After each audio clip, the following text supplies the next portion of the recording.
మా ప్రభువా, ఎందుకు పనికిరాని అయోగ్యులము, నీ యొక్క ముఖకాంతి దగ్గరికి కూడా రాలేనటువంటి వారం మమ్మల్ని కరుణించారు. నిన్ను ఆరాధన చేయడానికి సహాయం చేస్తున్నారు. వందనాలు.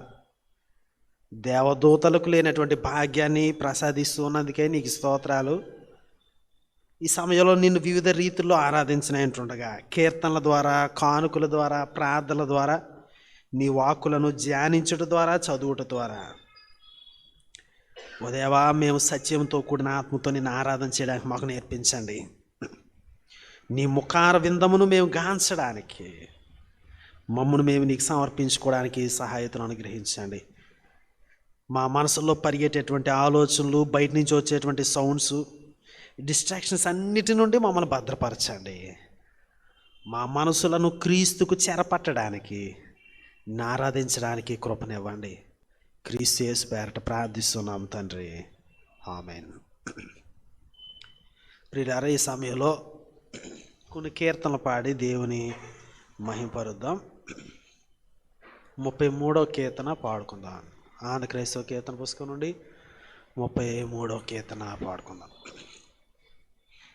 యెహోవా గద్దె ముందట జనంబు లారమ్రోకుడి, యెహోవా గద్దె ముందట జనంబు లారమ్రోకుడి,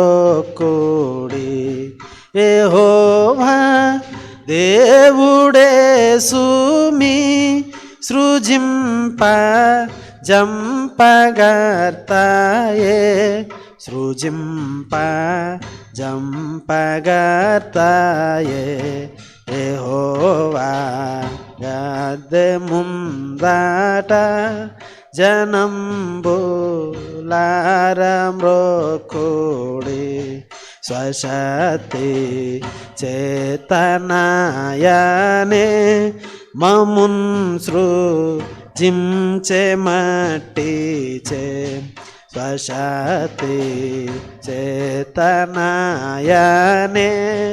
మమున్ సృజించె మట్టిచే, భ్రమించు గొర్రె రీతిగా దపంగా మళ్ళీ చేర్చెను, దపంగా మళ్ళీ చేర్చెను, యెహోవా గద్దె ముందట జనంబు లారమ్రోకుడి, సుకీర్తి పాడి గుంపులై ప్రసిద్ధి జేతుమాయన, సుకీర్తి పాడి గుంపులై ప్రసిద్ధి జేతుమాయనం, జగత్తు వేయినోళ్ళతో స్తుతించు దివ్యమౌధ్వని, స్తుతించు దివ్యమౌధ్వని, యెహోవా గద్దె ముందట జనంబు లారమ్రోకుడి, ప్రభుత్వ ముందునంతకు అగుని ప్రేమనిత్యము, ప్రభుత్వ ముందునంతకు అగుని ప్రేమనిత్యము, చిరంబు నీదు సత్యము వసించు నెల్ల కాలము, వసించు నెల్ల కాలము, యెహోవా గద్దె ముందట జనంబు లారమ్రోకుడి, యెహోవా గద్దె ముందట జనంబు లారమ్రోకుడి.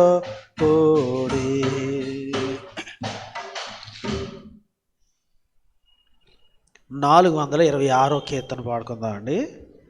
ఆంధ్ర క్రైస్తవ కీర్తన పుస్తకం నుండి 426, హిమ్ నంబర్ 426. నా రక్షకుని వెంబడితునల్నిట ఘోరమైన కొండలైన జంకొందను, సురక్షితంబుగాను నేను వెళ్ళుదును. పరమ కిరీటముందు వరకు యేసునేను ఎన్నడెన్నడును ఆశతో నన్నిటన్ వెంబడితును. భాసురంబౌ ప్రభు వెంట కను మూసికొని ఎక్కడే నీ వెళ్ళుదు. నా యేసు తోడ వెళ్ళు చుందు నెల్లడం, ప్రయాసమైన లోయలైన భయపడం. దయజూపు యేసు నన్ను వెంబడించుచో, భయమేల భువనంబులో దాగం. యేసు నేను ఎన్నడెన్నడును ఆశతో నన్నిటన్ వెంబడితును. భాసురంబౌ ప్రభు వెంట కను మూసికొని ఎక్కడే నీ వెళ్ళుదు. కాలమెల్ల యేసు నందు నమ్ముదు, భీకరంపు వాది అయిన నే దాటుదు. నా కర్త తోడనెందు నైనా నెగుదు, నాకమెక్కి తండ్రి జూచువారకు. యేసు నేను ఎన్నడెన్నడును ఆశతో నన్నిటన్ వెంబడితును. భాసురంబౌ ప్రభు వెంట కను మూసికొని ఎక్కడే నీ వెళ్ళుదు.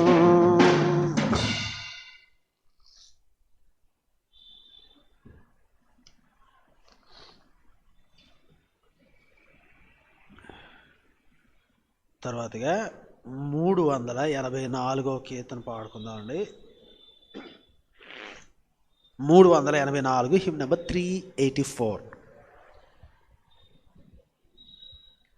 ఓ ప్రార్థన సుప్రార్థన నీ ప్రభావం బొమ్మరతున నా ప్రభువున్ ముఖాముఖిన్ నే బ్రానుతింతు నీ ప్రభం. నా ప్రాణమో సుప్రార్థన నీ ప్రేరణంబు చేగదా. నీ ప్రేమ దార గ్రోలుదు నో ప్రార్థన సుప్రార్థన. నీ ప్రేమ దార గ్రోలుదు నో ప్రార్థన సుప్రార్థన. పిశాచి నన్ను యుక్తితో వశంబు చేయ చూచుచో, నీ శాంతమైన దీప్తియే నా శంకలెల్. నీ శక్తి నేను మరతునా, నా శైలమైన ప్రార్థన. నా శోకమెల్ల తీర్చెడు విశేషమైన ప్రార్థన. నా శోకమెల్ల తీర్చెడు విశేషమైన ప్రార్థన. దివ్యమైన రేఖలే నా దుఃఖ భార మెల్లను నా దేవుడేసు చెంతకు మోదంబు గొంచు బోవును సదాశుభంబు లొందను విదంబు జూప వివేగా ధైర్య మీచు ప్రార్థన సుధా సుధార ప్రార్థన ధైర్య మీచు ప్రార్థన సుధా సుధార ప్రార్థన అరణ్యమైన భూమిలో నరం పిస్కానగం బురంగుగాను నెక్కిన చిరగృహంబు చూతును శరీరము విదల్చినే బరంబు బోవు వేళలో కరంబు నిన్ను మెచ్చెదన్ పరేసు జన ప్రార్థన కరంబు నిన్ను మెచ్చెదన్ పరేసు జన ప్రార్థన.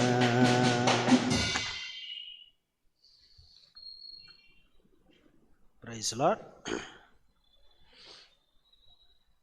తర్వాతగా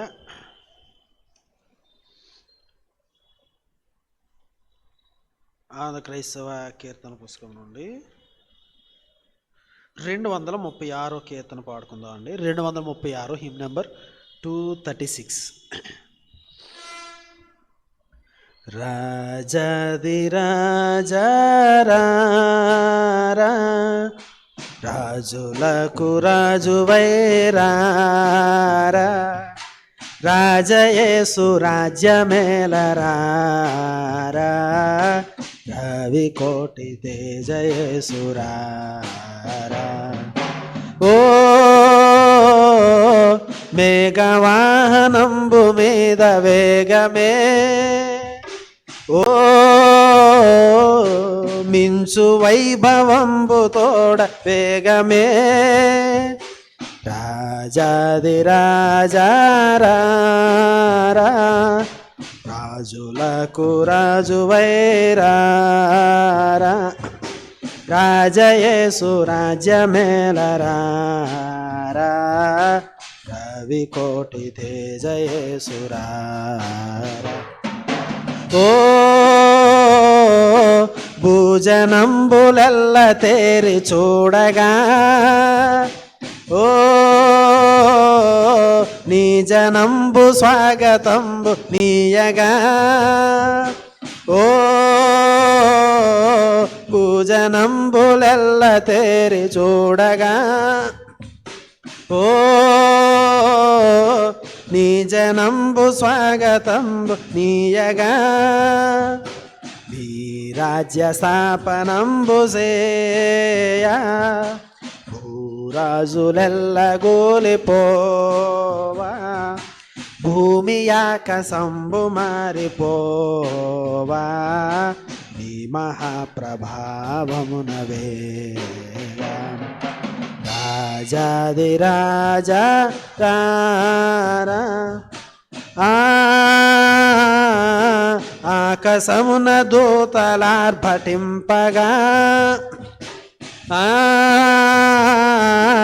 ఆది భక్త సంగ సమేతంబుగా ఆకాశమున దూతలార్భటింపగా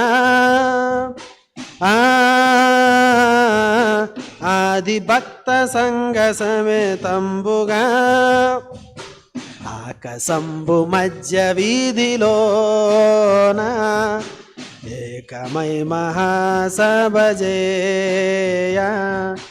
యేసునాథ నీదు మహిమలోన మాకదే మహానందమౌగా. రాజాదిరా జారారా ఓ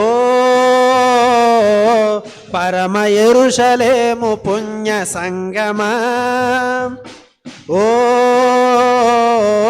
గొరియ పిల్ల క్రీస్తు పుణ్య సంగమా, ఓ పరమ యెరూషలేము పుణ్య సంగమా, ఓ గొరియ పిల్ల క్రీస్తు పుణ్య సంగమా.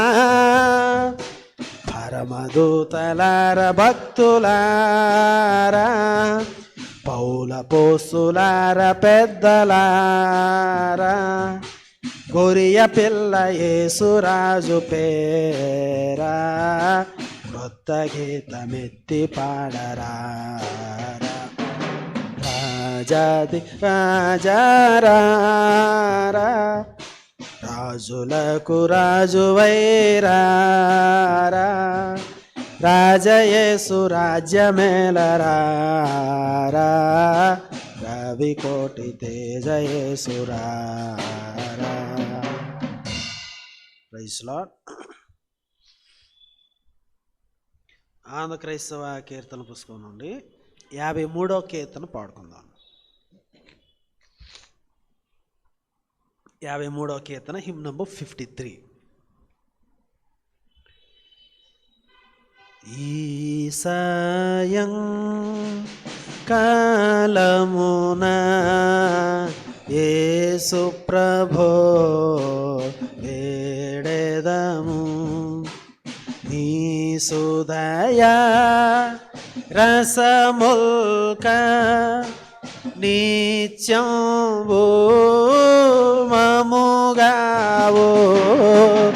ఈ సాయం కాలమున యేసు ప్రభో వేడెదము, చెడ్డ కలల్ రాకుండా నడగించు నీ ప్రభో.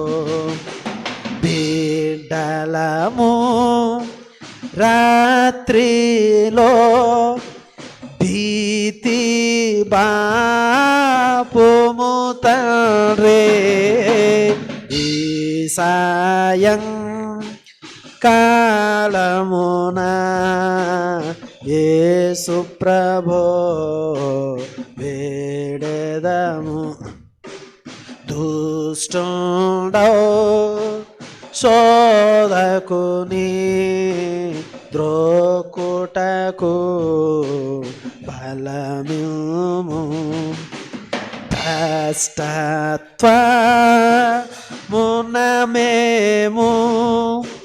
పడకుండాగా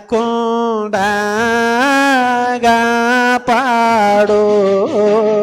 ఈ సాయం కాలమున యేసు ప్రభో వేడెదము,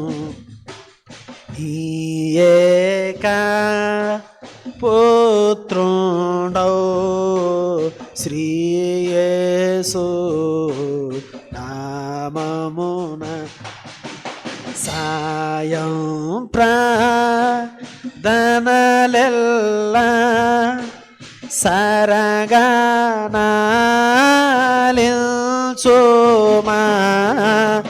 ఈ సాయం కాలమున యేసు ప్రభో వేడెదము, జనకసుత శుద్ధాత్మ ఘనదేవా స్తుతింతు, అనిశము జీవించిరా జంబుజేయో మామే. ఈ సాయం కాలమున యేసు ప్రభో వేడెదము. Praise lord. నేటి దినమునకై ఏర్పాటు చేయబడిన ఉత్తర ప్రత్యుత్తర భాగాన్ని చదువుకుందాం. కీర్తనల గ్రంథం నుండి 78వ కీర్తన. 78వ కీర్తన మొదటి 10 చరణాలు మార్చి చదువుకుందాం. 10వ చరణాన్ని అందరం కలిసి చదువుకుందాం. కీర్తనల గ్రంథం నుండి 78వ కీర్తన, సంకీర్తన 78. నా జనులారా నా బోధకు చెవియొగ్గుడి, నా నోటి మాటలకు చెవియొగ్గుడి.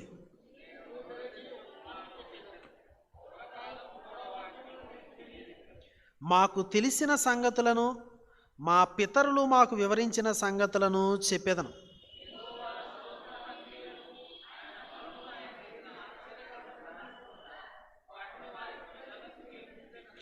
రాగల తరములలో పుట్టబో పిల్లలు దానిని ఎరుగునట్లును, వారు లేచి తమ పిల్లలకు దానిని వివరించినట్లును, వీరును దేవుని యందు నిరీక్షణ గలవారై దేవుని క్రియలను మరొకయుండి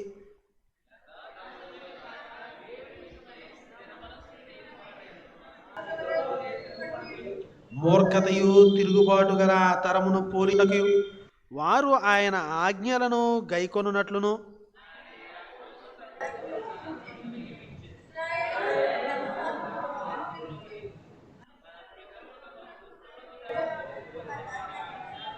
బిండ్లు పట్టుకుని యుద్ధ సన్నద్ధులైన ఎఫ్రాయిము సంతతి వారు యుద్ధ కాలమున వెనుకకు తిరిగిరి. వారు దేవుని నిబంధనను గైకొనకపోయిరి, ఆయన ధర్మశాస్త్రమును అనుసరింపనొల్లకపోయిరి. నేటి దినమునకై ఏర్పాటు చేయబడిన ధ్యాన భాగాన్ని విందాం. యాకోబు పత్రిక 5వ అధ్యాయము 7వ వచనం నుండి 10వ వచనం వరకు విందాం. యాకోబు పత్రిక 5వ అధ్యాయము 7 నుండి 10 వచనములు. సహోదరులు అంబేద్కర్ గారు వచ్చిన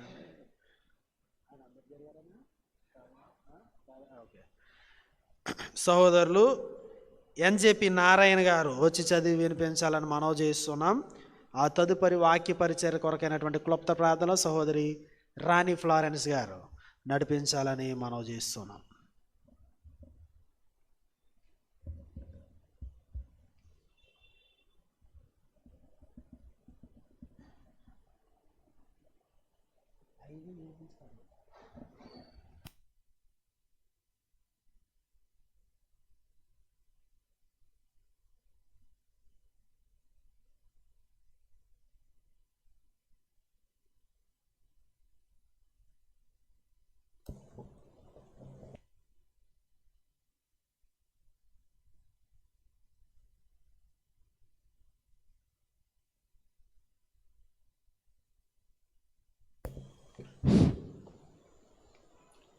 యాకోబు పత్రిక 5వ అధ్యాయము 7 నుంచి 10 వరకు చదువుకుందాం. యాకోబు పత్రిక 5వ అధ్యాయము 7 నుంచి 10. సహోదరులారా, ప్రభువు రాకడ వరకు ఓపిక కలిగి ఉండి చూడుడి. వ్యవసాయమునకు తొలకరి వర్షము, కడవరి వర్షము సమకూడు వరకు విలువైన భూఫలము నిమిత్తము ఓపికతో కాచుకొనుచు దాని కొరకు కనిపెట్టును కదా. ప్రభువురాక సమీపించినది కనుక మీరును ఓపిక కలిగి ఉండుడి, మీ హృదయములను స్థిరపరచుకొనుడి. సహోదరులారా, మీరు తీర్పు పొందకుండా నిమిత్తము ఒకరి మీద నొకడు సనుగుకుడి. ఇదిగో, న్యాయాధిపతి వాకిట నిలిచి ఉన్నాడు. నా సహోదరులారా, ప్రభువు నామమున బోధించిన ప్రవక్తలను శ్రమానుభవమునకు ఓపికను మాదిరిగా పెట్టుకొనండి. దేవుడు తన పరిశుద్ధ వాక్యమును మన అందరి వెనుకల్లో దీవించునుగాక.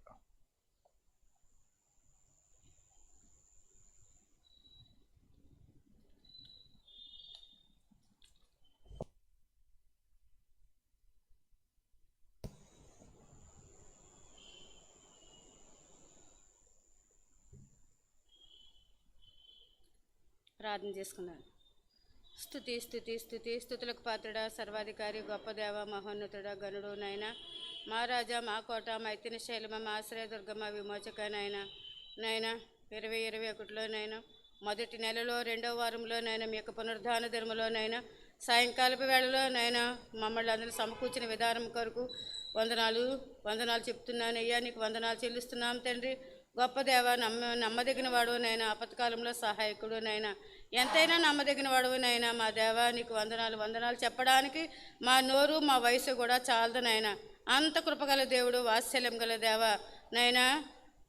నీ చిత్తంలో నైనా మమ్మల్ని తండ్రి మమ్మల్ని ఉంచావు నాయన. నీకు వందనాలు చెల్లిస్తున్నాం తండ్రి. గొప్ప విపత్తులో నుంచి మమ్మల్ని తండ్రి విడుదల చేసే ఉంటే నాయన, మేము ఇక్కడ ఈ లోకానుసారంగా జీవించడం కోసం కాదు కానీ నాయన, మాకు ఆపర్చునిటీ ఇచ్చావు నాయన. మీ యొక్క వాక్యంలోను మీ కొరకు జీవించి ఇతరులకు నైనా మార్గదర్శిగా ఉండడం కొరకు నాయన మమ్మల్ని బ్రతికించావు నాయన. కేవలం మీ సువార్త కొరకే మమ్మల్ని నాయన వాడుకోవడానికి ఇప్పుడు సజీవ లెక్కలు ఉంచావని మేము నమ్ముచున్నాం తండ్రి. నా దేవా, నా రాజా, నీకు వందనాలు చెల్లిస్తున్నాం తండ్రి. నాయన చక్కని వాతావరణం మాకు అనుకూలించావు నాయన. ఎంతోమందికి ఇంత భాగ్యం లేక నాయన బాధపడుతున్నారు. వేదన, సంతోషంలోను విలువల రకరకాల విధాలుగా నైనా మరి దేవుని సన్నిధికి రాలేక ఉన్నవారు అనేక మంది ఉన్నారు నాయన. వారి యొక్క గుంపులో మమ్మల్ని చేర్చకుండా నాయన ఈ సన్నిధిలో ఏ విధంగా మమ్మల్ని నిలబెట్టినందుకు వందనాలు చెల్లిస్తున్నాం తండ్రి. సంఘాన్ని దీవించినైనా సంఘ కార్యక్రమాలన్నీ కార్యరూపం దాల్చుతున్నవన్నీ కూడా నేను మహిమపరచేటట్లుగా ఉన్నవని నమ్ముచున్నాను తండ్రి.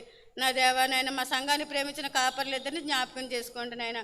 వారి యొక్క కుటుంబాలను మీరు దీవించమని అడుగుచున్నాను తండ్రి. వారు చెప్పినటువంటి ప్రతి వాక్కు కూడా మా హృదయాన్ని కదులుతుంది నాయన. ఆ వాక్యంలో నేను ఒక చెవితే విని ఇంకో చెవితే విడిచిపెట్టడం కాదు కానీ నాయన, మా జీవితంలో అవి నేను ఇతరులకు నేను చెప్పకుండానే ఒక పత్రికలుగా మమ్మల్ని వాడబడేటట్లుగా సహాయం చేస్తున్నందుకు వందనాలు చెల్లిస్తున్నాం తండ్రి.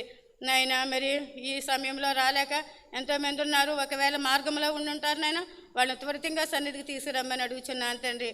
కూడి వచ్చినటువంటి మా సహోదరులందరినీ జ్ఞాపకం చేసుకోమని అడుగుచున్నాను తండ్రి.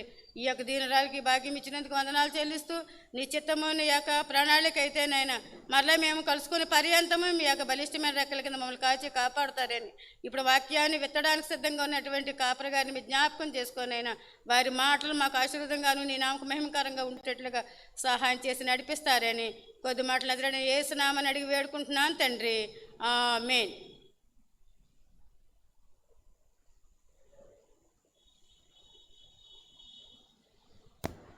ఎంతో చక్కగా ధ్యాన భాగాన్ని చదివించిన సహోదరులు ఎన్జేపీ నారాయణ గారికి, ప్రార్థనలు నడిపించిన సహోదరి ఎస్ రాణి ఫ్లోరెన్స్ గారికి సంఘపక్షంగా వందనాలు తెలియజేస్తున్నాం. ప్రియులారా, ఈ సమయంలో దేవుని యొక్క వాక్యాన్ని విందాం. మన స్థానిక సంఘకాపరి రెవరెండ్ పి సార్మరాజయ్య గారు దేవుని యొక్క వాక్యాన్ని మనతో పంచుకోవాలని ప్రేమపూర్వకంగా వారిని ఆహ్వానిస్తున్నాం.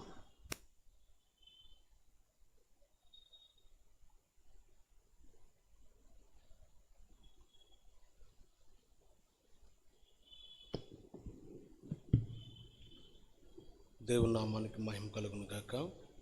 ఇప్పుడు వచ్చిన మీ అందరికీ కూడా ప్రభువైన యేసుక్రీస్తు నామమున ప్రత్యేకమైన వందనాలను చెల్లిస్తూ ఉన్నాం.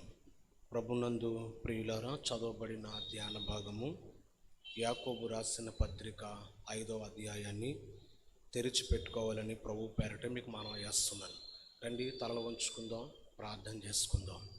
పరిశుద్ధుడా, ప్రేమ కలిగిన మా తండ్రి, మీ ఘనమైన నామానికి వందనాలు, స్తోత్రాలు, స్తుతులు చెల్లిస్తున్నాము. నీ ప్రియబిడ్డలుగా మేము నీ సన్నిధిలో కూడి మిమ్మల్ని ఆరాధిస్తూ ఉంటుండగా సహాయం చేయండి. దీనదాసుని ఎన్నికలేని వాని ప్రభువా, నాకంటే జ్ఞానవంతులు చదవని స్థలంలో ఉన్నారు ప్రభువా. ఇంకో తండ్రి చిన్నవాడిని నేను నీ యొక్క స్వరాన్ని నీ సేవకుని నోటు ద్వారా మరుగుపరచి ప్రభువా ఏడంతల ఆత్మ అభిషేకంతో మాట్లాడండి. దేవా, నిలబడుడి, మాట్లాడేది నేనని మీరు వాగ్దానం చేశారు. మీ వాక్యము నీ బిడ్డలకి ఇంపుగా ప్రసరింపచేయమని ప్రార్థిస్తున్నాను. వాక్యం ద్వారా మేమందరము నాయన తండ్రి బలపరచబడ్డానికి, రక్షణలోకి మరింతగా స్థిరపడడానికి కావలసిన కృపను దయచేయమని, సైతాను అంధకార చీకటి శక్తులను బంధించమని యేసుక్రీస్తు అతి శ్రేష్టమైన నామంలో అడుగుచున్నాను మా పరమ తండ్రి. ఆమేన్. ప్రియులారా, యాకోబు పత్రిక 1వ అధ్యాయము 5వ అధ్యాయం వరకు చూస్తే ఇది వివాదాస్పదముగా మారిన పత్రికలోకి చేర్చబడినట్లుగా మనం చూస్తున్నాం. ఎందుకు వివాదం కలిగిన పత్రికల్లోకి ఇది చేర్చబడింది అంటే, కొంచెం నేను ఒక 2 విషయాలు తెలియచేయాలనుకుంటున్నాను. ఇక్కడ వాతలు చాలా గట్టిగా పెట్టాడు. మనం 1 నుంచి 5 అధ్యాయాల వరకు చదివితే, యాకోబు పత్రికను చదవండి మీరు, 1 నుంచి 5 అధ్యాయాల వరకు చదివితే తల్లి తన పిల్లల మాట వినకపోతే పూర్వకాలంలో నేను చూసేవాడిని, అట్లపొలు కాల్చి సరక్కని అంటించేవారు అనమాట. అప్పుడు ఆడికి ఏమనిపించేది అంటే, బాబోయ్ మా అమ్మకి రానున్న దినాలలో నన్ను చాలా ఇబ్బంది చేస్తుందని. ఇప్పుడు అలాగా హింసించే పిల్లలు లేరు, హింసించే తల్లిదండ్రులు లేరు. ప్రియులారా, ఎందుకు ఈ మాటలు చెప్తున్నానంటే, ఈ 1 నుంచి 5 అధ్యాయాల వరకు రాయబడిన ప్రతి మాట కూడా వివాదాస్పందంగా మారిపోయింది. అంటే చిన్నవాడిని మొదలుకొని పెద్దవాని వరకు కూడా అందరికీ వాతలే.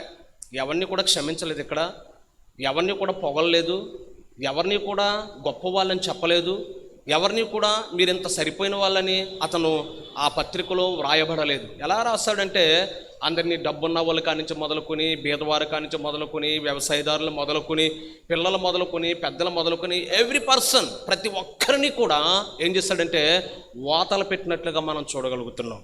ప్రియులరా, ఇది 200 క్రీస్తు శకం 230వ సంవత్సరంలో ఒరిగేను అనే ఒక సంఘాధ్యక్షుడు ఉన్నప్పుడు, ఈ ఒరిగేను జీవిస్తున్న కాలంలో కొంతమంది దైవజనులు ఈ గ్రంథాన్ని ప్రస్తావనకి తేలేకపోయారు.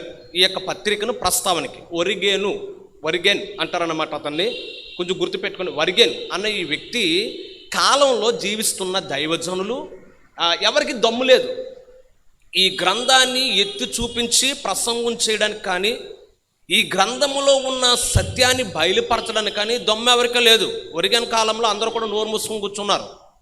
కానీ ప్రియులారా, అదే సేమ్ టైం ఆ క్రీస్తు శకం 95-96 సంవత్సరంలో ప్రియులారా, రోమాపురి అనే ఆ రోమా ప్రాంతానికి సంఘ అధ్యక్షుడు ఉన్న క్లేమంతే అనే ఒక అధ్యక్షుని కాలంలో, తరువాత క్రీస్తు శకం 178వ సంవత్సరంలో, మరి ఇంకా మనం ఆలోచన చేస్తే 178వ సంవత్సరంలో ప్రియులారా, మరి ఐరేనియసు అనే ఆ ఇద్దరు కాలంలో దైవజనులకి బాగా పౌరుషం వచ్చింది, ధైర్యం వచ్చిందన్నమాట.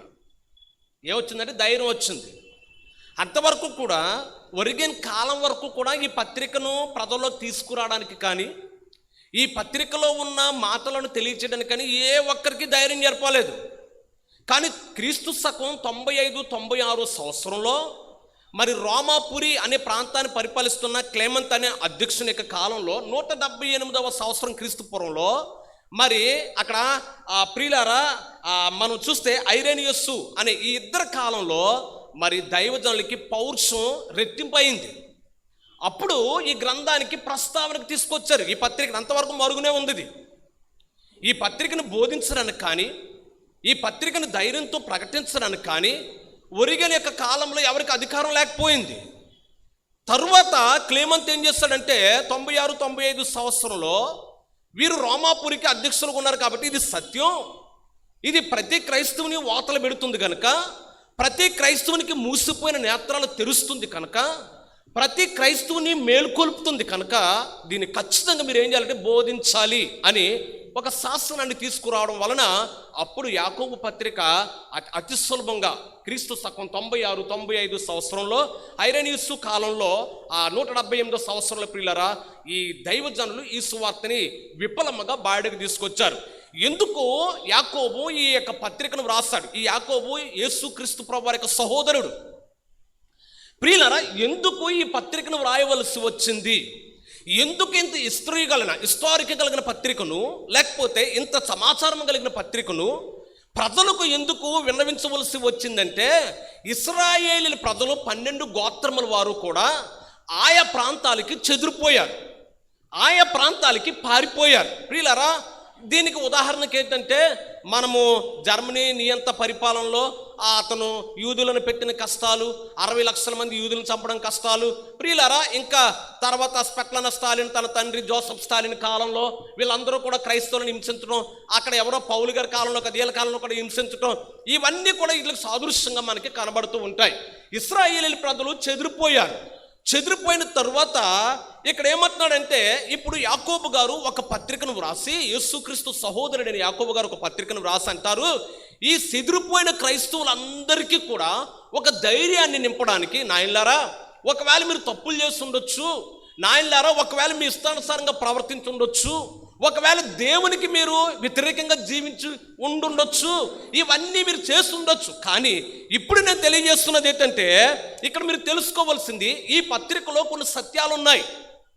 ఈ పత్రికలో క్రైస్తవుని మేలుకొల్పగలిగే గొప్ప గొప్ప సత్యాలు ఇందులో దాగి ఉన్నాయి. కనుక ఈ మాటలను మీరు విని, ఈ మాటల ద్వారా మీరు నడుచుకుని, ఈ మాటలకు మీరు శిరస్సులొగ్గి ప్రభు కొరకు జీవిస్తేనే తప్ప ఇక మనకి ఏ గత్యంతరము లేదని కరాఖండితంగా వ్రాసి ఆ చెదిరిపోయిన క్రైస్తవులకి పంపించినట్లుగా మనం చూడగలుగుతున్నాం. నా వైపు చూడడం కాదు, మీరు ఇంటికి వెళ్ళిన తర్వాత ఆ 1వ అధ్యాయం నుంచి 5వ అధ్యాయం వరకు దీన్ని మీరు ధ్యానం చేస్తే, ప్రియులరా, అసలైన సత్యాలు, క్రైస్తవుడికి ఉండవలసిన లక్షణాలు, క్రైస్తవుడు జీవించవలసిన పరిస్థితులు కూడా ఈ యాకోబు గారు చాలా విపులంగా క్లియర్గా మనకు అందించినట్లుగా మనము చూడగలుగుతున్నాం. నేను త్వరగా 3 మాటలను మీకు తెలియజేస్తాను. ఈ 5వ అధ్యాయంలో వ్రాయబడిన 3 సంగతులను మీకు తెలియజేస్తాను. నెంబర్ 1 ఏమనంటే, ఓపిక కలిగి ఉండండి అన్నాడు. చూడండి, మీ అక్కడ యాకోబు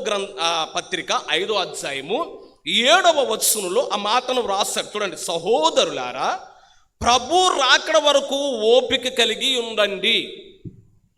సహోదరులారా, నా ప్రియ స్నేహితులారా, క్రైస్తవ సొసైటీలో లేకపోతే క్రైస్తవ సంఘాలలో వాక్యం చదువుతూ ప్రభు కొరకు జీవిస్తున్న క్రైస్తవ బిడ్డలారా, లేక ప్రభు కొరకే ప్రత్యేకించుకున్న నా ప్రియ జనాంగమా, ప్రభువుకే అంకితమైపోయి జీవిస్తున్న ప్రియ సోదరులారా, మీకు అందరికీ కూడా ప్రాముఖ్యమైన ఒక విన్నపాన్ని నేను పంపిస్తున్నాను.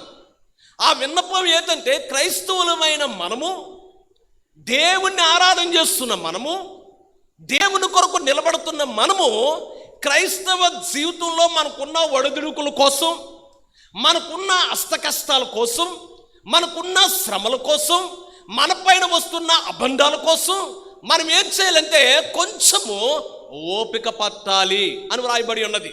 ప్రియులారా, ఈ దినాలలో ఓపిక కొదువైపోయింది, అందుకనే చెదిరిపోయిన వాళ్ళు. యాకోబు ఈ మాటను వ్రాయడానికి గల కారణం, ఇశ్రాయేలీలు 12 గోత్రాలు చెదిరిపోవడానికి గల కారణం ఏంటంటే, ఇశ్రాయేలీలు 12 గోత్రాల్లో మనశ్శాంతి లేకపోవడానికి గల కారణం ఏమిటంటే, ఇశ్రాయేలీలు 12 గోత్రాలు సరైన అవగాహన కలిగి జీవించకపోవడానికి గల ప్రధాన కారణం ఏమిటంటే, నెంబర్ 1, ఫస్ట్ ఆఫ్ ఆల్, వాళ్ళ మనసులో ఓపిక లేదు. ఓపిక చాలా ప్రాముఖ్యమైనది. ప్రియులారా, ఇక్కడ 7వ వచనంలో ఆ మాటను చెబుతూ రైతుని మనకి యాడ్ చేస్తాడు. ఆ మాటలో పొలముని యాడ్ చేస్తాడు, పండుతున్న పొలము యొక్క రాబడిని యాడ్ చేస్తాడు. ప్రియులారా, ఈ 3 కూడా అందులో యాడ్ చేస్తాడు. మనం జాగ్రత్తగా ఆలోచన చేయాలి. ఒక మనిషి నేర్చుకోవలసిన సిద్ధాంతాలు, ఒక క్రైస్తవుడు జీవించవలసిన పరిస్థితి ఇందులో చాలా క్లారిటీగా మనకు అందించాడు. ప్రియులారా, ఎందుకంటే ఈ మాట మనం చదువుదాం. చూడండి అన్నాడు, చూడుడి, వ్యవసాయకుడు తొలకరి వర్షమును కడవరి వర్షమును సమకూడు వరకు విలువైన భూములు నిమిత్తము ఓపికతో కాచుకొనుచు దాని కొరకు కనిపెట్టుకొనును గదా. వ్యవసాయదారుడు, ప్రియులారా, దాల్వా వేసేసిన తర్వాత, సార్వా వేసేసిన తర్వాత అతను 3వ పంటగా ఇష్టమైతే ఒక పెసలో మినుములో తక్కువగా ఒక 60 రోజుల్లో వచ్చే పంటను నాటుతాడు.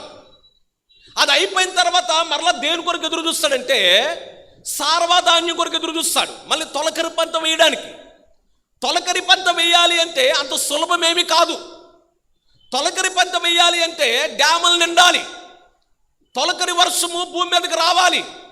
ఆ బీడులిచ్చిన భూమి అంటే ఎండిపోయిన భూమి, పెసలు లాగేసిన తర్వాత, మినుములు లాగేసిన తర్వాత భూమి ఎండిపోద్ది, నెరలిస్తుంది. ప్రియులరా, బాగా మాడిపోయి ఉంటుంది. తొలకరి వర్షం ఎప్పుడైతే దాని మీద పడిందో, తొలకరి వర్షం ఎప్పుడైతే ఆ భూమిని తాకిందో, అందులోంచి ఒక కమ్మటి వాసన బయటకు వస్తుంది. ఆ వాసన రైతు యొక్క హృదయాన్ని పులకరింపజేస్తుంది. ఆ పులకరించిన హృదయంతో నాగల బతుకుని పొలానికి పరిగెత్తి అతను ఏం చేస్తాడంటే విలువైన భూమిని దున్నుతాడు, అందులో పంట వేస్తాడు. అంటే ఇక్కడ ఓపిక ఎక్కడంటే, తొలకరి వర్షం వచ్చే వరకు, పరలోకము నుంచి భూమి మీదకి ప్రత్యేకమైన దీవెనలు వచ్చే వరకు కూడా, పరలోకము నుంచి ప్రత్యేకమైన ఆశీర్వాదము క్రైస్తవునికి తాకే వరకు కూడా పరలోకం నుంచి ప్రత్యేకమైన ఒక దేవుని యొక్క ఆశీర్వాదము మన కుటుంబానికి తాకే వరకు కూడా ఓపికతో నిలబడాలి. ఇది ప్రాముఖ్యమైన సిద్ధాంతం. క్రైస్తవుడు ఓపికని కోల్పోతున్నాడు. క్రైస్తవుడు అతత్తుగా దేని కోల్పోతున్నాడు? విశ్వాసాన్ని కోల్పోతున్నాడు. క్రైస్తవుడు దేని కోల్పోతున్నాడంటే మనలో రక్షణను నింపిన, ప్రేమను నింపి, పౌరుషాన్ని తీసివేసి, లోబడే తత్వాన్ని నేర్పి క్రైస్తవుడిగా జీవించని యేసుక్రీస్తు ప్రభువారిని మళ్ళీ అభిషేకించి భూమి మీదకి పంపిస్తే మన హృదయంలో కలతతో నివసిస్తున్నాము, వేదనతో నివసిస్తున్నాము, దుఃఖంతో నివసిస్తున్నాం అని నేను అంటలేదు. రచయిత యాకోబు గారు అంటున్నారు ఈ మాట. మీ హృదయములు చూడండి, దేవుని యొక్క గ్రంథములో ఒక విషయాన్ని మనము గమనిద్దాం ప్రియులారా. ఇక్కడ ఈ మాట క్రైస్తవ సంఘముతో, అంటే ఇక్కడ ఉన్న ధనికులతో మాట్లాడడం అయిపోయింది. యాకోబు గారు ఈ మాటని ధనికులతో చెప్పాడు, జాగ్రత్త సుమి, మీరు ఓపికతో ఉండండి, మీరు జాగ్రత్తగా ఉండండి అని. తరువాత ఎవరికి చెప్పాడంటే ప్రాముఖ్యంగా విశ్వాసుల దగ్గరకు వచ్చేసాడు యాకోబు గారు. విశ్వాసుల దగ్గరకు వచ్చి విశ్వాసుల్ని హెచ్చరిస్తున్నాడు. విశ్వాసుల్ని ఏం చేస్తున్నాడంటే పురుకొల్పుతున్నాడు. ప్రియులారా, ఒక మాట మనం చూద్దాం. రోమాపత్రిక 12వ అధ్యాయం 12వ వచనంలో చూడండి, అక్కడ అన్నాడు, నిరీక్షణ గలవారిమై సంతోషించుచు శ్రమయందు ఓర్పు గలవారిమై ప్రార్థన యందు పట్టుదల కలిగి ఉండుడి. చాలా అద్భుతమైన మాట రాస్తాడు. విశ్వాసుల దగ్గరకు వచ్చేటప్పటికి రోమాపత్రిక 12వ వచనంలో అన్నాడు చాలా అద్భుతమైన మాట, నిరీక్షణ గలవారమై సంతోషించుచు. నెంబర్ 2 ఏమన్నాడంటే శ్రమయందు ఓర్పు గలవారిమై. నిరీక్షణ ఫస్ట్ ఏమన్నాడు? నిరీక్షణ గలవారమై సంతోషించాలి. నెంబర్ 2 ఏమన్నాడంటే ఓర్పు గలవారమై ఉండాలి. నిరీక్షణ అంటే ఎదురు చూడడం, క్రీస్తు రాకడ కొరకు కనిపెట్టుకుని ఉండడం. నేను ఒక చిన్న కథ చెప్తాను ప్రియులారా. మనం సముద్రం ఒడ్డుకి వెళ్తే ఒక ఆలచిప్ప ఉంటుంది. ఆలచిప్ప అది ఎప్పుడు దాని వేటగాడు దాన్ని ఎప్పుడు గౌరవిస్తాడంటే అందులో మంచి ముత్యం తయారైనప్పుడు గౌరవిస్తాడు. ఆ మంచి ముత్యం తయారవ్వాలి అంటే అది ఆ మబ్బు వేసినప్పుడల్లా బయటకు వస్తుంది. ఆకాశంలో మబ్బు వేసినప్పుడు సముద్రంలో చాలా నీరు ఉంటుంది. సముద్రంలో ఎంత నీరున్నా అది ఒక్క చుక్కును కూడా లోపల తీసుకోదు. కారణం ఏమిటంటే ఒకవేళ రుచి చూడొచ్చేమో కానీ అది లోపల దాచుకోదు. అది ఏం చేస్తుందంటే ఎప్పుడు మబ్బు వేసినా అది ఎదురు చూస్తూ ఉంటుంది. ఈ రోజన్నా ఒక చినుకు పడుతుందేమో, ఒకవేళ మబ్బు విడిపోయింది అనుకోండి మళ్ళీ లోపలికి వెళ్ళిపోయింది. కానీ ఎప్పుడైనా చినుకు పడినప్పుడు అది ఎదురు చూసి అది ఒకేసారి ఇలా తెరుచుకుని ఆ చినుకు పడగానే టక్కని మూసుకుంటుంది అన్నమాట. అది కొన్ని దినాల తర్వాత అందులో ఒక మంచి ముత్యం తయారవుతుంది. ప్రియులారా, ఇక్కడ నేను ఏమంటున్నానంటే ప్రభు అక్కడ తెలియజేస్తున్న నిరీక్షణ గలవారమై సంతోషించుచు. ఆలచిప్ప నిరీక్షణ కలిగి ఎదురు చూచి ఆకాశపు వర్షపు బిందువు కొరకు అది కనిపెట్టుకునుండి అది పడినప్పుడు అందులోకి తీసుకుని తర్వాత ఏం చేస్తుందంటే సంతోషంతో గంతులు వేస్తుంది. నా ప్రియులారా, దేవుని యొక్క వాక్యం, దేవుని యొక్క మాటలు, దేవుని యొక్క సత్య సువార్త మన హృదయంలోనికి వెళ్ళడానికి నిరీక్షించాలి. మన హృదయాన్ని ప్రభు కొరకు పనముగా పెట్టాలి. అలా పెట్టలేని పక్షంలో మనం సంతోషించలేము. ఈ సంతోషం లోకంలో ఎన్నో జరుగుతుంటాయి, మనం తడుతూ ఉంటాయి, తోస్తూ ఉంటాయి, తన్నుతూ ఉంటాయి. ప్రియులారా, ఇవి కాదు మనకి కావాల్సింది. మనం నిరీక్షణ గలవారమై మనం ఓపికతో ప్రభు కొరకు ఎదురు చూసిన వ్యక్తులుగా మనం ఉండాలి. యాకోబు గారు రాస్తున్న మాట అదే, మీరు నిరీక్షణ గలవారై ఆనందంతో ఓపికతో ఉండాలని ప్రభు తెలియజేస్తూ ఉన్నారు. ప్రియులారా, కొలస్సీలకు రాసిన పత్రిక 1వ అధ్యాయము 11వ వచనం చివరి మాటలో ఒక మాట అన్నాడు. కొలస్సీలకు రాసిన పత్రిక అది ఇక్కడ చాలా పెద్ద వచనం, 2 వచనాలు కలిసి ఉంటాయి. ప్రియులారా, నేను కిందకు వచ్చాక చదువుతున్నాను చూడండి. ఆ 11 లాస్ట్లో అంటాడు, ఆ చక్కటి మాట అన్నాడు, ఆనందముతో కూడిన పూర్ణమైన ఓర్పును దీర్ఘశాంతమును కలిగి ఉండుడని రాయబడింది. కొలస్సీలకు రాసిన పత్రిక 1:11 వచనం చివరిలో అన్నాడు, అక్కడ అన్నాడు ఆనందంతో కూడిన పూర్ణమైన ఓర్పు. అది కొంచెం కొంచెం ఓర్పు కాదు, నటించే ఓర్పు కాదు, ఏదో ప్రజలకు ఇంపుగా ఉండే ఓర్పు కాదు. నీ హృదయంలో సెలరేగుతున్న మంట దాన్ని తీసివేసి ప్రియులారా పూర్ణమైన ఓర్పును కలిగి ఉండాలి. ఆ ఓర్పును ఒక్కొక్కసారి మనకు అనిపిస్తుంది, మనల్ని చూసిన వాళ్ళు మనల్ని అంటూ ఉంటారు, ఎందుకు ఎలాగొచ్చిందే నీకు ఇంత ఓర్పు, ఎలాగ నువ్వు దీన్ని ఎలా నువ్వు చూడగలుగుతున్నావు, ఎలా దీన్ని సహించగలుగుతున్నావు. మన హృదయం దేవునికి సమర్పిస్తే ప్రియులారా పూర్ణమైన ఓర్పుని కలుగుంటాం. యాకోబు గారు 12 గోత్రాలకి చెదిరిపోయిన వ్యక్తులకు వ్రాస్తున్న ప్రాముఖ్యమైన మాట, మీరు చెదిరిపోవడం కాదు, మీరు బాధపడడం కాదు, మీరు మీ మనసులో ఏదో నింపేసుకోవడం కాదు, కానీ ఓర్పు కలిగి ప్రభు కొరకు జీవించండి అని ఖచ్చితమైన వర్తమానాన్ని వాళ్ళకి పంపించాడు. ఇది చాలా అద్భుతమైన వర్తమానం. నెంబర్ 2, సెకండ్ వర్డ్, రెండో మాట ఏమన్నాడంటే మనం చూద్దాం, హృదయములను స్థిరపరచుకునుడి అన్నాడు. ఫస్ట్ ఆఫ్ ఆల్ ఏమన్నాడంటే ఓర్పు కలిగి ఉండండి. ఓర్పు కలిగి ఉండాలంటే సెకండ్ ఏం కావాలి, హృదయం స్థిరపడాలి. ఈ మనస్సు అనేది చాలా ప్రాముఖ్యమైనది, అది చాలా ప్రమాదకరమైనది. అది మనం బ్రతకడానికి చాలా విలువైనది, బ్రతుకుని పాడు చేయడానికి కూడా చాలా ఉన్నతమైనది. ప్రియులారా ఈ హృదయాన్ని స్థిరపరచుకోవాలి. ప్రియులారా నేను ఒక మాట అంటాను, 5వ అధ్యాయం 8వ వచనంలో చక్కగా రాశారు దానికోసం ఆ మాటని. యాకోబు రాసిన పత్రిక 5వ అధ్యాయం 8వ వచనంలో అన్నాడు చూడండి, ప్రభు రాక సమీపించుతున్నది గనుక మీరును ఓపిక కలిగి ఉండి మీ హృదయములను స్థిరపరచుకొనుడి. ప్రభు రాకడ సమీపించి ఉన్నది కనుక మీరును ఓపిక తెచ్చుకుని, ఓపిక అన్నది పక్కన అర్థం. ఇప్పుడు ఏమన్నాడంటే మీ హృదయాలను స్థిరపరచుడి. ఒక భక్తుడు యేసుక్రీస్తు ప్రభువారి యొక్క సహోదరుడు దేవుని యొక్క మహిమను చూస్తూ, యేసుక్రీస్తు ప్రభుల వారి యొక్క శక్తిని చూస్తూ మనకు అందిస్తున్న ఈ శుభవర్తమానం ఏమిటి అంటే ప్రియులారా, మనకి 3 అంశాలను తెలియజేస్తున్నాడు. అందులో నెంబర్ 1 ఓపికతో ఉండమని, నెంబర్ 2 మన హృదయాలను స్థిరపరచుకోమని. ఇక్కడ నేను ఒక మాట అంటాను చూడండి, చెదిరిన 12 గోత్రం వారికి తెలియజేస్తున్న మాట, ముందు మీ హృదయాలు స్థిరపరచండి. ఓపిక తెచ్చుకునే ముందు మీ హృదయాల్ని స్థిరపరచాలి. అక్కడ అంటే ఇర్మియా గ్రంథం 4వ అధ్యాయము 4వ వచనంలో ఒక మాట రాస్తాడు. జెర్మియా చాప్టర్ 4 verses 4 ఒక విషయాన్ని మనం చూద్దాం. చూడండి అక్కడ, యెరూషలేమా నీవు రక్షించబడినట్లు నీ హృదయములో నుండి చెడుతనమును కడుగుకొనుము. యెరూషలేమా నువ్వు రక్షించబడినట్లు నీ హృదయములోని చెడుతనమును ఏం చెప్తున్నాడండి, కడుగుకొనుము. మన హృదయంలో చెడుతనం నిండిపోతే ఇంకెక్కడ స్థిరత్వం ఉంటుంది? యాకోబు గారు చెదిరిపోయిన 12 గోత్రాలను ఆలోచన చేసింది అదే. పిచ్చోడైపోయి వాళ్ళ కోసం ఆలోచించినప్పుడు వాళ్ళ మతాసారాన్ని, వాళ్ళ నడకని, వాళ్ళ ఉద్దేశాన్ని ఒకలా నటించడం, ప్రజలకమ్మ బాగానే ఉన్నట్టు కనిపించడం, పక్కపక్కన నటించడం, ఇదంతా చూసినప్పుడు పిచ్చెక్కిపోయింది యాకోబు గారికి. వాస్తవంగా మెంటలు వచ్చేసి రాస్తున్నాడు ఈ మాటలు. మీ హృదయము స్థిరముగా ఉండాలంటే ఫస్ట్ ఆఫ్ ఆల్ మీ హృదయంలో చెడుతానని కడుక్కోవాలి. అది కడుక్కోకుండా నేను కరెక్ట్గానే ఉన్నాను, నేను బాగానే జీవిస్తున్నాను, నేను బాగానే ఉదయిపోయానంటే అది దేవునికి సరైనది కాదు. అది ఎప్పటికీ నువ్వు స్థిరపరచుకోలేవు. నటించేవాడు జీవితాంతం నటిస్తూనే ఉంటాడు. ఒక మంచి యాక్టర్ ఆడి నటనలోకి వచ్చినప్పుడు ఏం చేస్తాడు, చచ్చిపోయే వరకు నటిస్తూనే ఉంటాడు.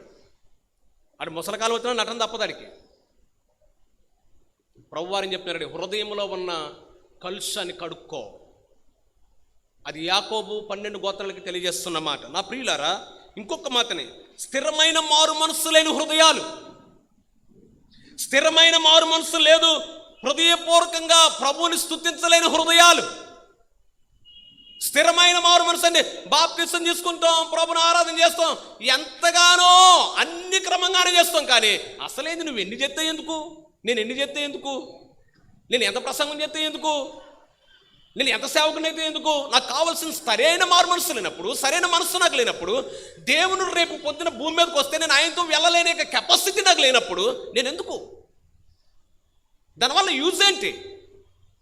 మిమ్మల్ని మెప్పించగలనమ్మో, కానీ మనలందరినీ వడకెట్టి శాటతో జల్లించగలిగిన, ఎగరబోయగలిగిన నా తండ్రి అయిన యేసుని మెప్పించటం ఈ భూలోకం మీద ఎవరి తరమో కాదు. దేవునికి మహిమ కలుగును గాక. అది ఎవరి వశమో కాదు,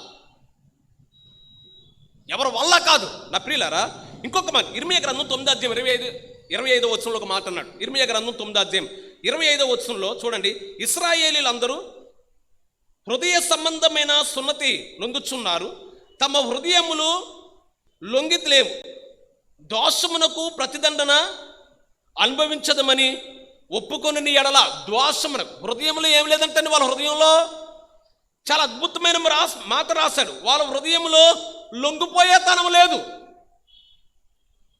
దేవునికి సరెండర్ అయిపోయే మనసు లేదు, దేవుని దగ్గర పడిపోయే హృదయం లేదు. వారు ఇంకా మనం ఏం చేస్తున్నామంటే దోషమునకు ప్రతిదండన అనుభవించదమని ఒప్పుకోవట్లేదు. ప్రభువా, మా హృదయము నీకు లొంగేటట్లు లేదు, మా హృదయంలో చాలా దోషం ఉంది, మా హృదయంలో చాలా మోసం ఉంది, మా హృదయంలో చాలా భయంకరమైన పరిస్థితులు ఏర్పడుతున్నాయి, చాలా భయంకరమైన పరిస్థితులు నన్ను తాకుతున్నాయి, కనుక నేను తప్పు చేస్తున్నాను, నేను పాపిని, నేను పనికిరాను, నేను ఇలా ఉండలేను అని మనం ఒప్పుకోని పక్షంలో దేవుడు మనకేం న్యాయం చేస్తాడు?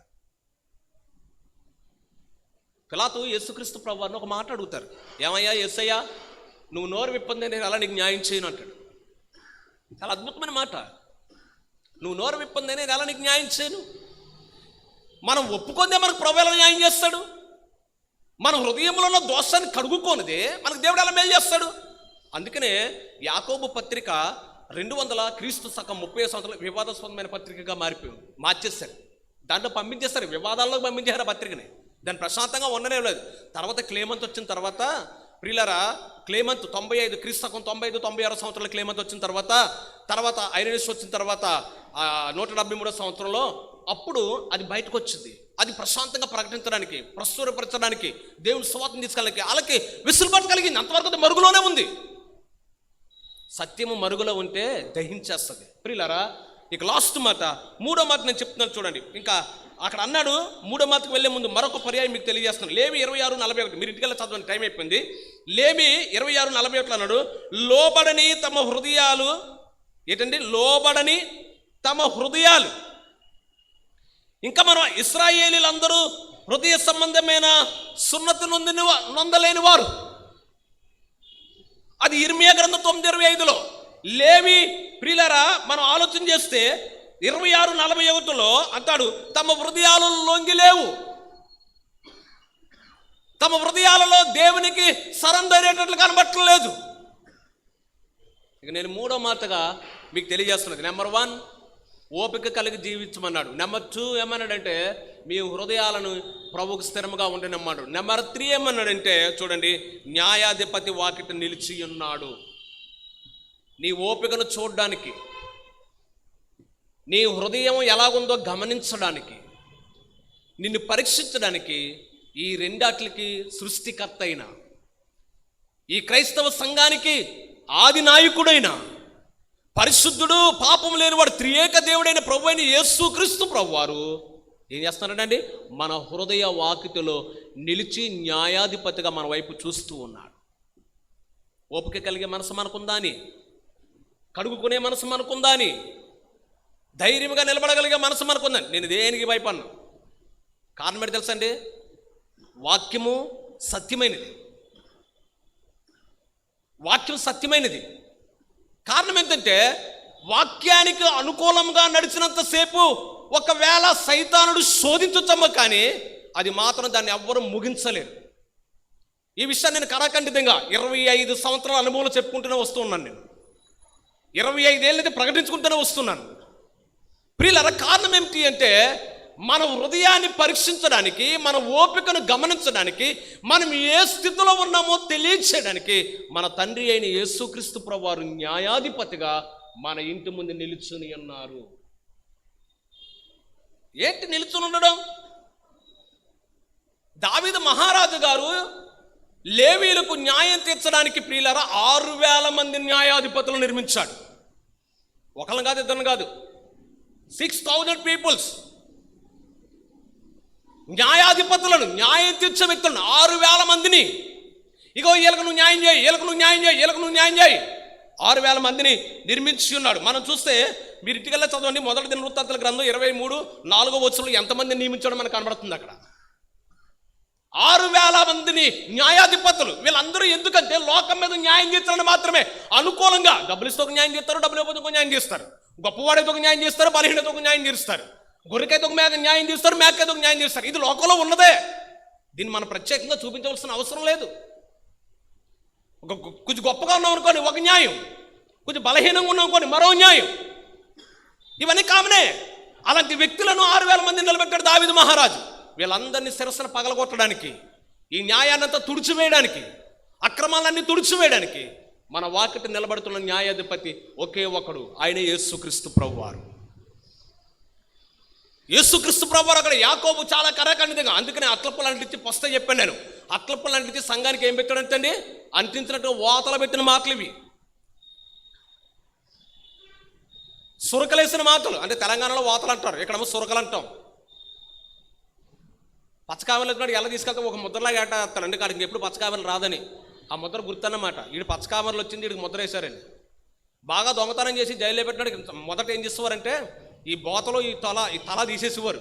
అంటే వాడిని చూస్తే ఏమైందంటే వీడు మహాఖైదీ అని. చాలా చాలా సిస్టమేటిక్స్ ఉన్నాయి పూర్వకాలంలో. ప్రియులారా, యేసుక్రీస్తు ప్రభువారు కూడా ఇక్కడ నిలబడ్డానికి 6,000 మంది న్యాయాధిపతులు చాలా పెద్దలు ఉన్నారు. రాజుగారి దగ్గర నుంచి వెళ్ళిన న్యాయాధిపతులలో రాజుగారి సైన్యం వాళ్ళకి సెక్యూరిటీ ఉంది, అది కూడా వాళ్ళు ఎలాగన్నా చేయగలరు. కానీ యేసుక్రీస్తు ప్రభువారు కోరుకున్నది ఆ న్యాయాధిపతి కాదు. మన హృదయాలను మనల్ని గమనించడానికి, మన ఓపికను గమనించడానికి, మన హృదయాన్ని శుద్ధి చేసుకోవడానికి, పరిపూర్ణ అయ్యేమో లేదో కనుగొనడానికి యేసుక్రీస్తు ప్రభువారు మన ఇంటి ముందే నిలుచునున్నారు. ఒక మాట నేను చదివి వినిపించి ముగిస్తాను. పిల్లల ప్రకటన గ్రంథం 3:20 అన్నాడు, ఇదిగో నేను తలుపు నొద్ద నిలుచుండి తట్టుచున్నాను. నీ హృదయాన్ని చూడడానికి, నీ మనస్సును చూడడానికి, నీ ఇంట్లో క్రియలను చూడడానికి, నీ నడకను చూడడానికి నేను ఎప్పుడు కూడా నీ తలుపు యొద్దే నిలుచున్నాను. మేము ఒక పాట రాస్తాం, ఎండల్లో ఎండి మంచుల్లో తడిసి ప్రియురాలు నీ ప్రేమకై ఓ భిక్షగాన్ని వలే వాకిట్లో నిలుచుంటిని, పావురమ్మా నీ ప్రేమ ఎంత మధురం. రచయిత మేమే ప్రియులారు, నేనే రాసిన పాటని. ఎందుకు ఈ మాటలు చెప్తున్నామంటే, ఈ ఎండల్లో ఎండి మంచుల్లో తడిసి ప్రియురాలు నీ ప్రేమకై ఓ భిక్షగాన్ని వలె నేను వాకిట్లో నిలుచుంటిని. నేను ట్రైనింగ్లో ఉన్నప్పుడు రాసిన పాటలో ఆయన ఎప్పుడు మన ముందే నిలుచున్నాడు, మన ఇంటి ముందే ఉన్నాడు ఆయన. ఎందుకో తెలుసా? మనల్ని గమనించడానికి, మన హృదయాలను గమనించడానికి. ఓపిక కలిగి జీవిద్దామా? యాకోబు గారు చెదిరిపోయిన 12 గోత్రాలకి అందించిన శుభవర్తమానాన్ని మన హృదయాలలో చేర్చుకుందామా? మన జీవితాలను ప్రభువుకు సమర్పిద్దామా? మనం ప్రభు కొరకు సిద్ధపడదామా? ప్రభు మాటకు లోబడదామా? ప్రభువా, నిజమే నేను ఒకవేళ ఓపికను తప్పిపోతున్నానమ్మో, నా హృదయాన్ని నేను కడుక్కోలేకపోతున్నానమ్మో, నువ్వు నిలుచున్నావని కూడా గ్రహించలేని మనస్తత్వంలో నేను ఉన్నానమ్మో అని జ్ఞాపకం చేసుకొని ప్రభువుని అడుగుదాం. తలలు వంచుకుందాం, చిన్న ప్రార్థన చేసుకుందాం. తలలు వంచుకుందాం. ప్రియులారా, ఈ రాత్రికాల సమయంలో అద్భుతమైన మాటలు మనం విన్నాం. ఓపిక కలిగి ఉండుటకు ప్రియులారా, మన హృదయాలను స్థిరత్వము కలిగి ఉండడానికి, మన హృదయాన్ని, మన ఓపికని పసిగట్టడానికి మన ప్రభు గుమ్మం ముందే ఉన్నాడు న్యాయాధిపతిని గమనించడానికి. ఇంకా ఎంతకాలము మన హృదయాలను దూరంగా ఉంచుదాం? ఇంకా ఎంతకాలం మన జీవితాలను ప్రభువుకు దూరంగా పెడదాం? ఈ రాత్రి ఒక నిర్ణయానికి వద్దాం. యాకోబు 12 గోత్రాలు చెదిరిపోయిన ఆ గోత్రకారులందరికీ వ్రాసిన మాట, నా ప్రియ సోదరులారా, కంగారు పడకండి, టెన్షన్ పడకండి. ఒకవేళ నీకు ఉద్యోగం లేదని, ఒకవేళ నీకు ఆస్తి లేదని, ఒకవేళ నీకు మంచి కుటుంబం లేదని, లేక మంచి ఆరోగ్యం లేదని నువ్వు కంగారు పడుతున్నావా? మత్సర పడుతున్నావా? ఓపికతో నిలబడు. నీ హృదయంలో ప్రభువుని చేర్చుకో. ఈ రెండూ నువ్వు చేయగలిగితే నా ప్రభు నీ ఇంటి ముందు నిలుచుండి నీ కొరకు ద్వారం తట్టుచున్నాడు. ఆయన నీలో ప్రవేశించాలని నీకు ఇష్టపడుతున్నాడు. నాకు సహాయం చే ప్రభు అని ప్రభుని అడుగుదాం. ఒక్కసారి మనం ప్రభు దగ్గర విజ్ఞాపన చేద్దాం. మహాపరిశుద్ధుడా, ప్రేమ నమ్మకం కలిగిన మా ప్రియ పరలోకపు తండ్రి, సర్వశక్తిమంతుడా, జీవాధిపతి, మీ ఘనమైన శ్రేష్టమైన నామను వందనాలు, స్తోత్రాలు, స్తుతులు చెల్లిస్తున్నాం. ఈ రాత్రికాలపు వేళలో ఇదిగో నా తండ్రి, వివాదాస్పదముగా మారిన యాకోబు పత్రికని క్రీస్తు శకం 96-95 సంవత్సరంలో క్లేమంత కాలంలో, నాయనా ఐరేనస్ కాలంలో అది బయటకు రావడానికి, నీ వాక్యాన్ని ప్రశ్నించడానికి, ఈ మాటల్లో మేము గ్రహించడానికి మాకు ఇచ్చిన శ్రేష్టమైన సమయాన్ని బట్టి నీకు వందనాలు. వచ్చిన బిడ్డలందరినీ దీవించండి, ఆశీర్వదించండి. ఈ మాటలు చెదిరిపోకుండా, సాతాన్ని ఎత్తుకుపోకుండా మీ కృప ద్వారా భద్రపరిచి, బలపరిచి, వాడుకుని నడిపించమని, మేలు చేయమని, సంరక్షణ కలుగు చేయమని, బిడ్డలందరిపైన మీ అభిషేకం ఉంచమని వాక్యం నీది, మేము నీ బిడ్డలమైన నామ కనుక మమ్మల్ని అందరినీ తొలకరి వర్షమనే నీ సత్య వాక్కుల చేత మరింతగా తడపమని, నీ రాజ్యం కొరకు మమ్మల్ని సిద్ధపరచమని యేసుక్రీస్తు వారి అతి శ్రేష్టమైన నామంలో అడుగుచున్నాను మా పరమ తండ్రి. ఆమేన్.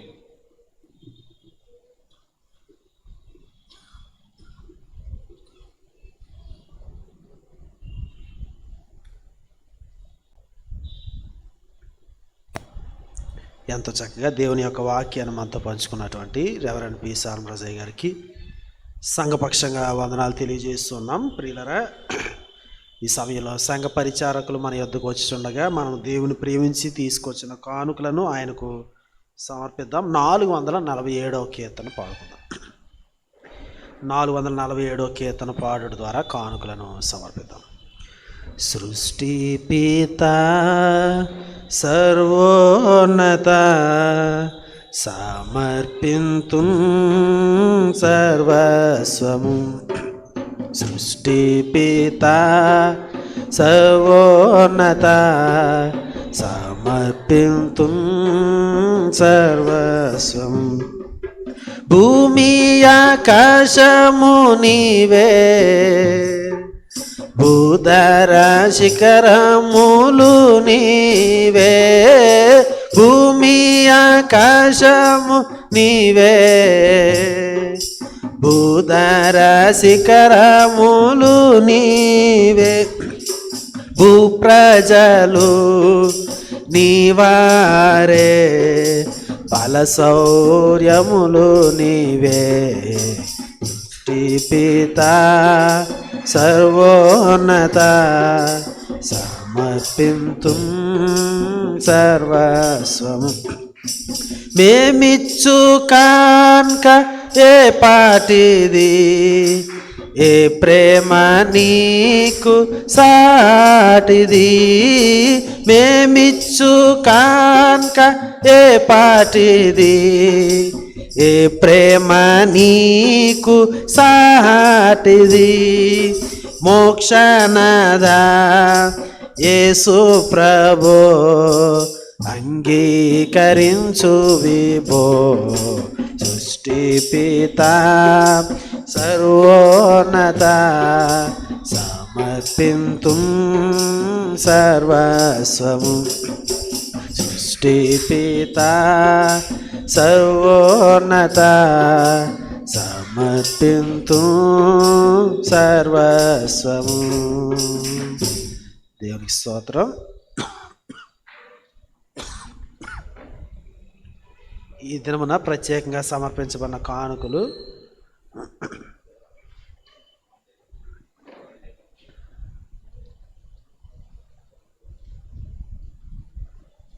చదవబడుతున్నాయండి.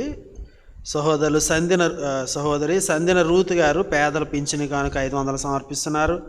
దేవుడు వారిని వారి కుటుంబాన్ని మిక్కులుగా దీవించిన గాక. బంగారు రాజమ్మ గారు నెల కానుక 500 రూపాయలు సమర్పిస్తున్నారు. దేవుడు వారిని వారి కుటుంబాన్ని మిక్కులుగా దీవించిన గాక. తూర్పూరి శివరామకృష్ణ గారు 500 రూపాయలు దేవుని సమర్పిస్తున్నారు. దేవుడు వారిని వారి కుటుంబాన్ని 1000 రూపాయలు దేవుని సమర్పిస్తున్నారు. దేవుడు వారిని వారి కుటుంబాన్ని మిక్కులుగా దీవించును గాక. మనం అందరూ లేచి నిలబడినలా మరి ఒకసారి ప్రార్థనాపూర్వకంగా ఎత్తబడిన కానుకలను ప్రభువుకు సమర్పిద్దాం.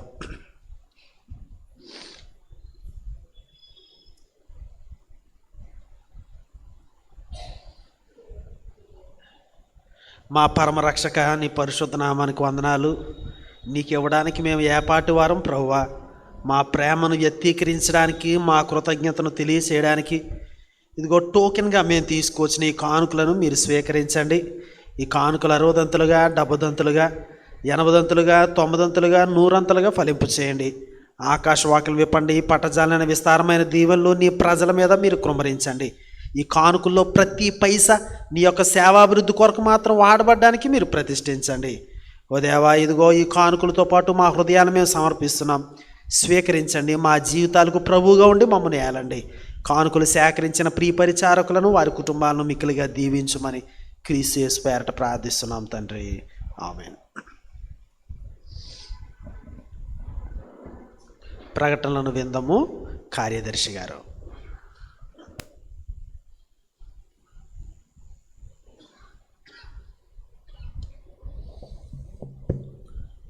సంఘ ప్రకటనలు. బుధవారం రాత్రి 7 గంటలకు మన దేవాలయంలో యథావిధిగా బైబిల్ స్టడీ జరుగును. ఈ బైబిల్ స్టడీలో ప్రతి ఒక్కరూ పాలు పంపులు పొందాలని ప్రేమతో తెలియజేస్తున్నాం. శుక్రవారం మధ్యాహ్నం ఉదయం 10 గంటల నుండి సాయంత్రం 4 గంటల వరకు పూర్ణ ఉపవాస కూటం జరుగును.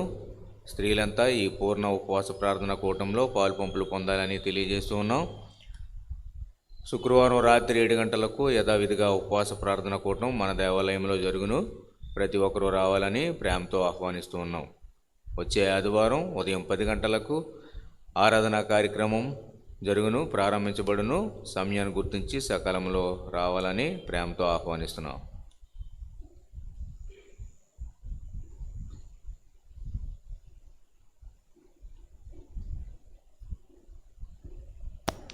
ప్రియులారా గమనించండి, గత వారం అంటే ఎవరైనా క్యాలెండర్స్ మీరు తీసుకోకపోయినట్లయితే మీ కుటుంబం కొరకు మీరు వేచి ఉన్నట్లయితే సంఘ నాయకులు మీకు అందిస్తారు కనుక గమనించాలని మనం చేస్తున్నాం. ఆరాధన అనంతరము మీ గృహంలో క్యాలెండర్ లేనట్లయితే సంఘ క్యాలెండరు మీరు వేచి ఉన్నట్లయితే మీకు ఇవ్వబడుతుంది కనుక గమనించాలని మనం చేస్తాం.